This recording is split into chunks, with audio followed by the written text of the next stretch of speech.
Thank you very much. Now I want to bring in Heritage Foundation senior writer Kelsey Bolar. All right, Kelsey, you know, this feud is not going away. President Trump, every time he gets a chance to talk about this, it's obviously gotten under his skin. It's frustrating him. And to a degree, some people can understand. I mean, the quantitative tightening, so the audience understands, it was the reverse of quantitative easing. At one point, the Fed was taking $50 billion out. They said it had no impact on the economy, but if quantitative easing saved the economy, certainly quantitative tightening posed something of a challenge to the economy. Right. Well, President Trump is not the first president to criticize the Fed, and he won't be the last.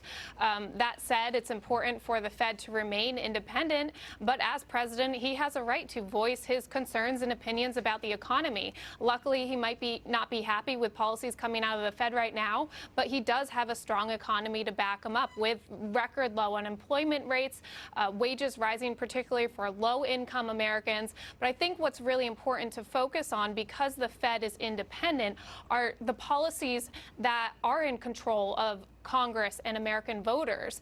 And as we speak right now, Congress is blowing more budget caps, adding to our $22 trillion budget, which equates to $67,000 for every American in this country. You know, I want you to take a listen to what President Trump had to say about what Powell is doing to the economy. He had some pretty colorful language, and then I'll ask you about it.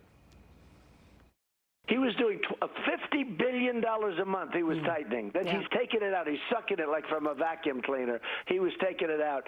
A lot of people didn't even know that. Now it's $25 billion a month. That's a lot of money. That's a lot of money. So you're right, Kelsey. No president likes when the Fed is doing the opposite of them. But very few have had the kind of language to describe it, which, by the way, sounded pretty accurate.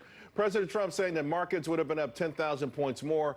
GDP probably could have hit 5%. Do you think, though, that Jay Powell may partially regret what he did last year with respect to rates?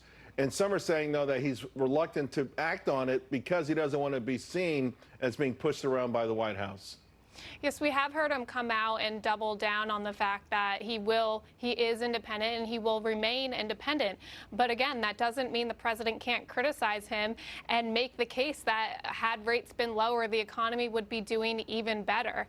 But again, we're very fortunate to be in a situation where the economy is doing so well.